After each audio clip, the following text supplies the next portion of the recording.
Welcome to India sir. Thank you sir నా పేరు రెడ్డి. నేను ఇక్కడ మీ కంపెనీలో వన్ ఆఫ్ ది ఎంప్లాయీస్. నాన్నగారు ఎప్పుడు వచ్చినా ఆయన ప్రోగ్రామ్స్ అని మీరే చూసుకుంటారు. ఇప్పుడు మీ ప్రోగ్రామ్స్ కూడా మీరే చూసుకుంటారు. రెడ్డి గారు, సార్. ఎదుటి వాళ్ళకి మన గురించి తెలియనప్పుడు పరిచయం చేసుకోవాలి, తెలిసినప్పుడు పని చూసుకోవాలి. మీరు సూపర్ సార్.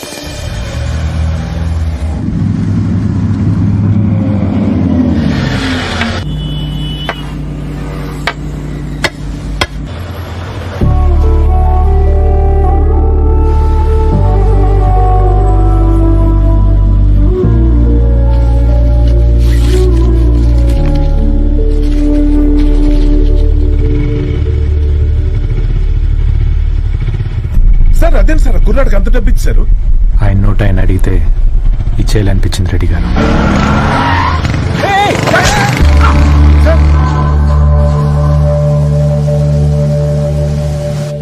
రెడ్డి గారు, చిన్న దెబ్బకి ఏంటి ఆడవడి? మీరు ఊరుకోండి సార్. మీకు ఏదైనా అయితే మీ నాన్నగారు మా ఉద్యోగాలు తీసేస్తారు. అంత టెన్షన్ పడాల్సిన అవసరం లేదు sir. It's small hair line fracture. Set అవడానికి కొన్ని వీక్స్ పడుతుంది. ఆ తర్వాత నేనే వచ్చి బ్యాండేజ్ రిమూవ్ చేస్తాను. ఈ లోపు ఈ మెడిసిన్స్ వాడితే సరిపోతుంది. ఓ సార్ సార్, గురుకుల్ చాట్లో ఇప్పుడే బాంబ్ బ్లాస్ట్ జరిగిందట సార్. పక్కనే మన హాస్పిటల్ ఉందని అందరినీ ఇక్కడికి తీసుకొస్తున్నారు.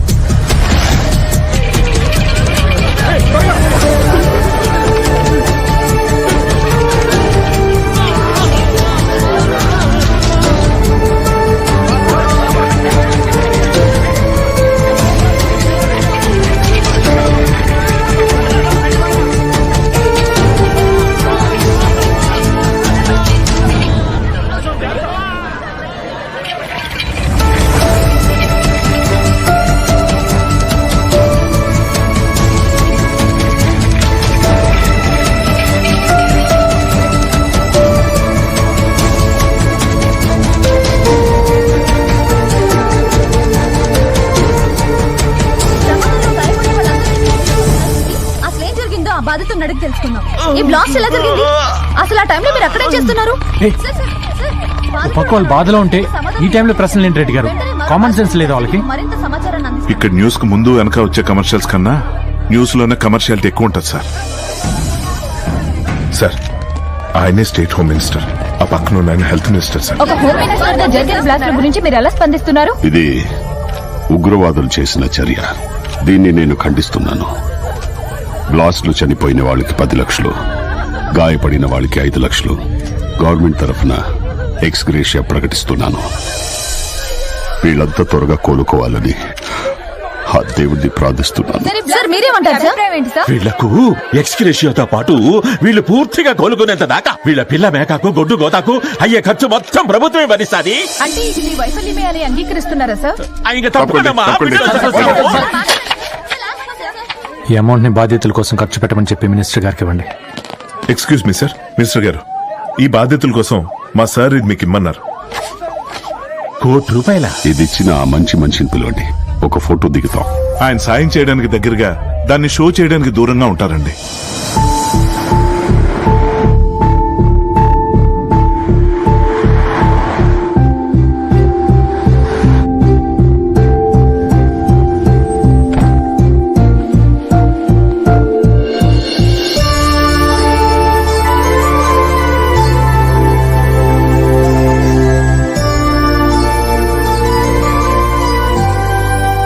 ఏంటి ఆనంద్, నాతో ఒక్క మాటైనా చెప్పకుండా ఇక్కడున్న బిజినెస్లన్నీ లండన్కి shift చేస్తున్నావంట?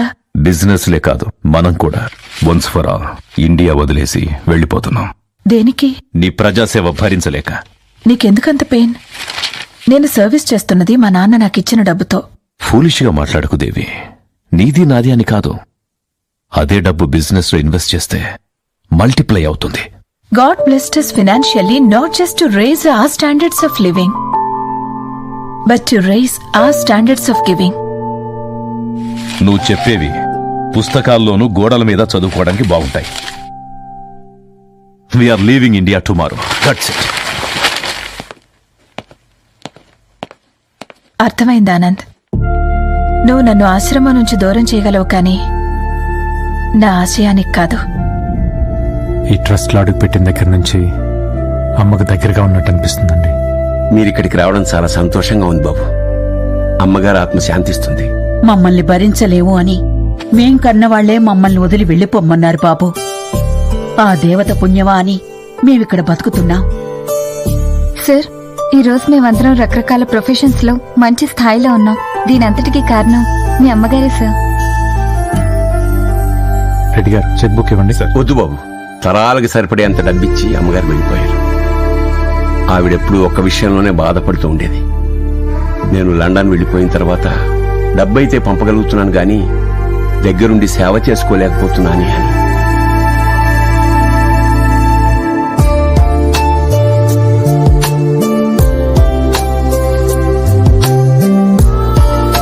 Thank you sir. Pleasure to meet you sir. Looking forward to work with you sir. Sir నాన్నగారు మీతో మాట్లాడతారంట. హలో. విక్రాంత్, నువ్వు రేపు ఢిల్లీ వెళ్లి MOU మీద సంతకం పెట్టేస్తే ఆ ప్రాజెక్టు మనదే అవుతుంది. ఆఫ్టర్ దట్ నువ్వు తిరిగి లండన్ వచ్చాయి. ఓకే? Okay dad.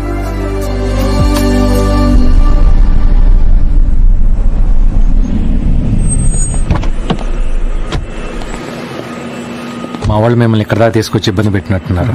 ఫీజు ఇవ్వకపోతే ఇబ్బందిగానే, ఇస్తే ఇబ్బంది ఉంది సార్. బై ది వే, ఆ రోజు మీ హాస్పిటల్లో జాయిన్ అయిన విక్టిమ్స్ ఎలా ఉన్నారు? ఏమో సార్, వాళ్ళందరినీ డిశ్చార్జ్ చేసి చాలా రోజులైంది సార్. డిశ్చార్జ్ చేశారా? అలా ఎలా చేస్తారు? వాళ్ళని చూస్తే రికవర్ అవడానికి మినిమం 6 months పడుతుంది అనిపించింది. పడుతుంది సార్, కానీ ట్రీట్మెంట్ చేయించుకోవడానికి వాళ్ళ దగ్గర డబ్బులు ఉండాలిగా. ఆ రోజు మినిస్టర్స్ వాళ్ళ ఖర్చు అంతా గవర్నమెంట్ బేర్ చేస్తుంది అన్నారు కదా. ఇక్కడ ఇది మామూలే సార్. డబ్బులు ఇస్తామని అనౌన్స్మెంట్ ఇస్తారు, అమౌంట్ మాత్రం ఇవ్వరు. పోనీ మీ హాస్పిటల్ అనే ట్రీట్మెంట్ ఇవ్వచ్చుగా? అది కార్పొరేట్ హాస్పిటల్ సార్, అక్కడ మనీకి వాల్యూ ఉంటుంది కానీ మనిషికి కాదు సార్. ఇప్పుడు వాళ్ళందరూ ఎక్కడ ఉంటారు? తెలీదు సార్. రెడ్డి గారు, నేను వెంటనే వాళ్ళందరినీ చూడాలి. మీరు ఢిల్లీ వెళ్ళకపోతే నాన్నగారు. రెడ్డి గారు, ఇట్స్ మై ఆర్డర్.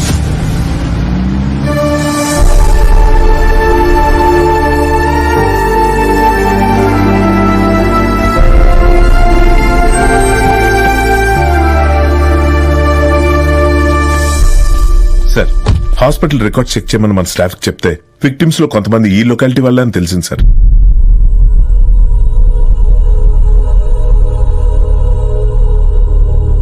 సార్, వీళ్ళు మనం ఎవరని అడిగితే ఏమని చెప్తాం సార్?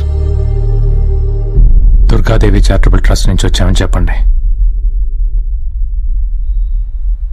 పండని పొలంలో ఎంతకాలం వ్యవసాయం చేస్తావు నాన్న? సిటీకి వచ్చేయండి, మిమ్మల్ని నేను చూసుకుంటానని ఉన్న ఊరు నుండి తీసుకొచ్చేసాడు. ఇప్పుడు ఆడిని మేం చూసుకునే పరిస్థితిలో ఉన్నాడు. మాట పడిపోయి చెవులు వినపడతలేదు. నెలకి మందులకే 10,000 అవుతుంది బాబు. ఉన్న పొలమంతా అమ్మేశాం. మినిస్టర్లు అందరూ వచ్చి ప్రభుత్వం ఆదుకుంటుంది, ప్రభుత్వం ఆదుకుంటుంది అన్నారు. ఇంతవరకు మమ్మల్ని పట్టించుకున్నాడే లేడయ్యా. పెయింటింగ్ పని చేస్తూ రోజు 1,000 రూపాయలు సంపాదించేవాడు. మా కర్మ కాకపోతే అక్కడ ఆడెవడో బాంబు పెట్టడం ఏంటి, ఈయనిట్ట అయిపోవడం ఏంటి? ఆ పేలుడికి ఇనుప ముక్కలు తల్లో దిగబడిపోయాయి సార్. మెదడు దెబ్బతినడంతో మాట్లాడలేడు, ఎవరిని గుర్తుపట్టలేడు సార్. ప్రభుత్వ వాళ్ళు 5 లక్షలు ఇస్తారు అన్నారు, కనీసం ఆసుపత్రి బిల్లు కూడా కట్టలేదయ్యా. మా చెల్లి Vaibhavi sir, state level running champion. Nationals కి ప్రిపేర్ అవుతుంటే ఇలా జరిగింది. అప్పటి నుంచి గవర్నమెంట్ సాయం కోసం తిరుగుతూనే ఉన్నాం సార్. మినిస్టర్ గారి దగ్గరికి వెళ్తే ఏదో పేపర్ అడుగుతారు, గవర్నమెంట్ ఆఫీస్కి వెళ్తే వెరిఫికేషన్ అవ్వాలంటారు. ఇలా మాలా సాయం కోసం ఎదురు చూసే వాళ్ళు కొన్ని 100 మంది ఉన్నారు సార్.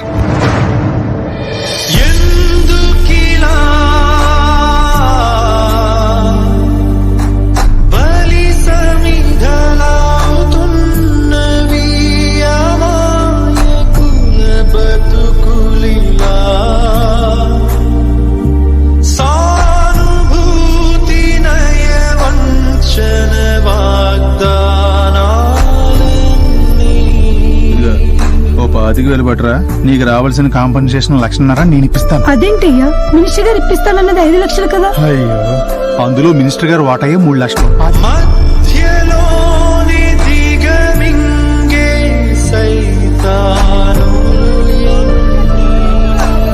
దాన్ని కూడా వాటాలు వేసుకొని పంచుకుంటారా? మీరు అసలు మనుషులేనా? వ్యవసాయం ఎలాగూ కలిసి రావట్లేదు. ఆత్మహత్య చేసుకుంటే కనీసం ప్రభుత్వ సాయమైనా వస్తుందని మా నాయన పురుగుల మందు తాగాడన్నా. మినిస్టర్ గారు 10 లక్షలు ఇస్తారన్నారు. 6 నెలలు అయిపోయింది. ఉన్న డబ్బులన్నీ బస్ ఖర్చులకే అయిపోయాయన్నా.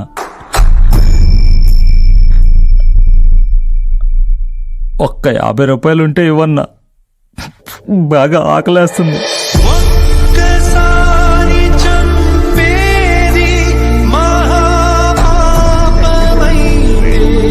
కాలేజీకి వెళ్ళామా, చదువుకున్నామా, ఇంటికి వచ్చామా అన్నట్టుండాలి. ఇలాగే ఉంది.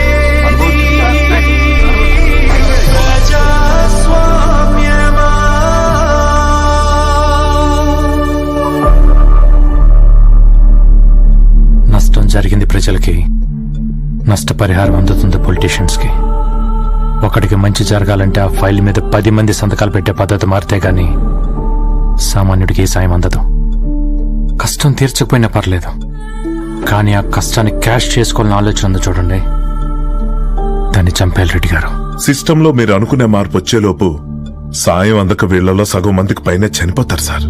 మొత్తం బాంబ్ బ్లాస్ట్ విక్టిమ్స్ ఎంతమంది ఉంటారు? ఆ రోజు మొత్తం 3 సీరియల్ బాంబ్ బ్లాస్టులు జరిగాయి సార్. చనిపోయిన వాళ్ళు, గాయపడిన వాళ్ళు, అంతకుముందు ఇలాంటి కేసుల్లో సాయం అందక బాధపడిన వాళ్ళు మొత్తం కలిపితే 10 100 ఏంటి సార్, వేలల్లో ఉంటారు. ఆ లిస్ట్ రెడీ చేయండి. వాళ్ళ ట్రీట్మెంట్కి అయ్యే ఖర్చు మొత్తం నేను బేర్ చేస్తాను. కానీ వాళ్ళకి మాత్రం ట్రీట్మెంట్ ఇస్తే సరిపోదు రెడ్డి గారు, మొత్తం సిస్టమ్కి ట్రీట్మెంట్ ఇవ్వాలి. ఇస్తాను, షాక్ ట్రీట్మెంట్ ఇస్తాను. నీ చేతికున్న వాచ్ ఖరీదు చేయవురా వాళ్ళ జీవితాలు. మీ అమ్మ కూడా ఇంతే, బతికున్నంతకాలం దానాలు, ధర్మాలు, చారిటీలంటూ 24 అవర్స్ అదే పనిలో ఉండేది. సేమ్ బ్లడ్ కదా, ఇప్పుడు నువ్వు కూడా మొదలు పెట్టావు. సరే, జరిగిందేదో జరిగిపోయింది. నేను ఆ ఢిల్లీ ప్రోగ్రాం రీషెడ్యూల్ చేయిస్తాను. ఇంకా ఎన్నాళ్ళు డాడ్ మైండ్తో ఆలోచిస్తావు? ఒక్కసారి మనసుతో ఆలోచించు. మనసు చెప్పినట్టు వింటే ఈరోజు మన దగ్గర ఇన్ని వేల కోట్లుండవు. సురానా ఇండస్ట్రీస్ ఈ స్థాయిలో ఉండదు. Moreover, being MD of this company, you made a mistake. ఒక బిజినెస్ మ్యాన్ డొనేషన్ ఇస్తే అది పబ్లిసిటీ స్టంట్ కోసం లేదా ట్యాక్స్ ఎగ్జంప్షన్ కోసం అయి ఉండాలి. కానీ నువ్వు ఒక కరప్టెడ్ పొలిటీషియన్ కి ఇచ్చావు. రే, నేను ఇక్కడ మాట్లాడుతుంటే ఏం పట్టనట్టు నువ్వేం రాస్తున్నావు అక్కడ? నువ్వే అన్నావు కదా డాడ్, నేను ఈ కంపెనీకి ఎండీగా పనికిరానని. అందుకే రిజైన్ చేస్తున్నాను. నా డబ్బుతో వాళ్ళకి ట్రీట్మెంట్ ఇప్పిస్తే అది సాయం. మినిస్టర్లు, ఎమ్మెల్యేలు దోచుకున్న వాళ్ళ డబ్బును తిరిగి ఇప్పిస్తే అది న్యాయం. సాయంతో పాటు న్యాయం కూడా చేసి మళ్ళీ తిరిగి వస్తాను. ఒక కొడుకుగా మీకు నేను చాలా చేశాను డాడ్. ఇప్పుడు అమ్మ కోసం చేయాల్సిన టైం వచ్చింది.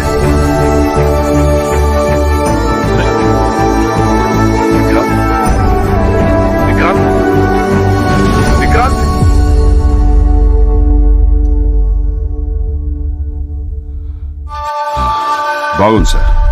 సార్ ఫ్లాష్ బ్యాక్ చాలా బాగుంది. తిలక్ గారు, నేనిక్కడ 100 కోట్లు నొక్కేస్తుంటే సార్ నా దగ్గర 1000 కోట్లు కొట్టేస్తున్నారు. ఈ లెక్కేంటి? ఆ కొట్టేసిన 1000 కోట్లతోనే ఇదే ట్రస్ట్ లో చదువుతున్న స్టూడెంట్స్ తో ఒక నెట్వర్క్ ఫామ్ చేసి రాష్ట్రంలో ఎక్కడ ఏ ప్రమాదం జరిగినా ప్రతి బాధితుడికి ఎక్స్కేషియా వచ్చేలా చేస్తున్నాడు రా విక్రాంత్ సురానా.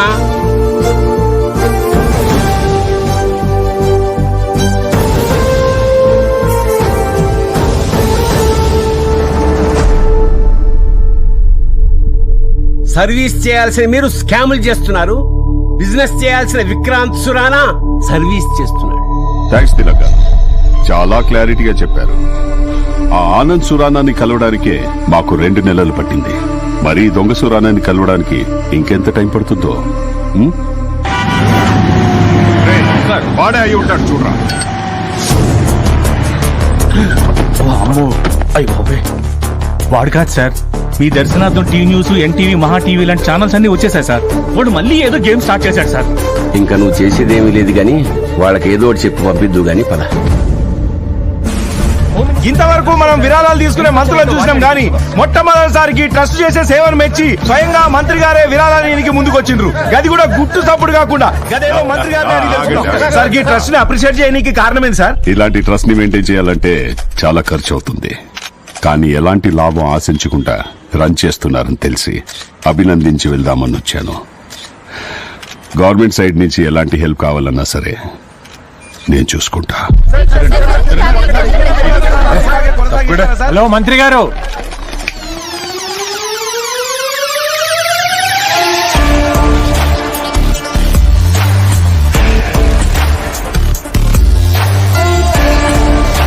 ఏంటి సార్ వెళ్ళిపోతున్నారు?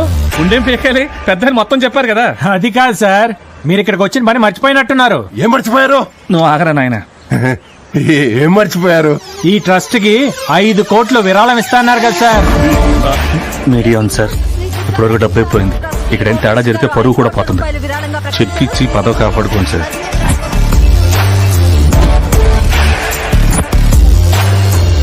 ఆ రోజు ఒక మంచి పని కోసం నీకు 1 కోటి రూపాయలు విరాళం ఇచ్చాను. ఈ రోజు అదే మంచి పని కోసం నీ దగ్గర నుంచి 5 కోట్లు తీసుకుంటున్నాను. లెక్క సరిపోయిందా? మీడియాను అడ్డం పెట్టుకుని బతికిపోయావురా. నా నుంచి తప్పించుకుని ఎక్కడికి వెళ్ళలేవు. నేను వెళ్ళను, నిన్ను వెళ్ళనివ్వను. త్వరలోనే ఒక మంచి ప్లాట్ఫామ్ మీద మనం మళ్ళీ కలుస్తున్నాం. చూస్తా. సారీ, నా వల్ల నీకు ఇబ్బంది అయింది.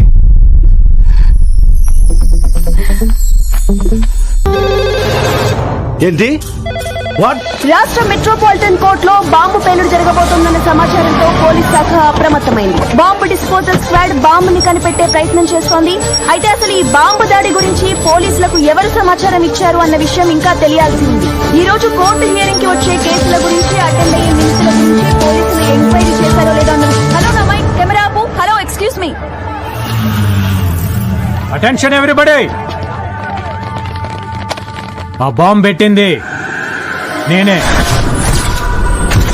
ఆ బాంబు ఇక్కడ ఉందని ఇన్ఫర్మేషన్ ఇచ్చింది కూడా నేనే. అణు బాంబు కన్నా, RDX కన్నా ప్రమాదకరమైన explosive, the most destructive weapon in the world.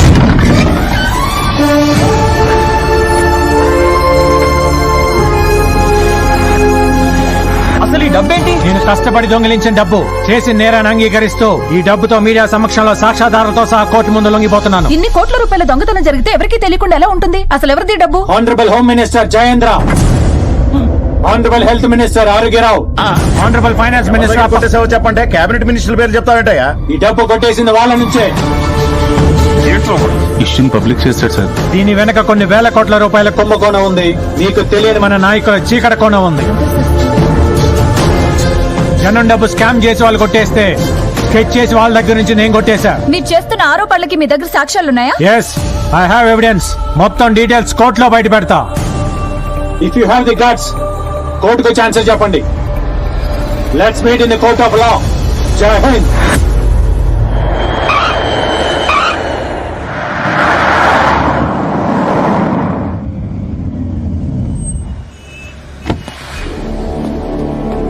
మన విక్రాంత్ గారి నాన్నగారు. ఈ జనాలంతా విక్రాంత్ సార్ కోసం వచ్చారు సార్. విక్రాంత్ కోసమా? సార్ తను తెలుసు, అయినా అక్షర విక్రాంత్ జ్యుడిషియల్ కస్టడీలో ఉన్నాడని తనే నాకు చెప్పింది. Thank you. అయ్యా, ఆ దేవుడు మీకు కొడుకునిస్తే మీరు కొడుకు రూపంలో మాకో దేవుణ్ణిచ్చారయ్యా. కష్టం వస్తే కన్నీరు పెట్టడం మనిషి తత్వం. కానీ మా కన్నీరు తొడవడానికి తన కష్టపడుతున్నాడే, అదయ్యా మానవత్వం.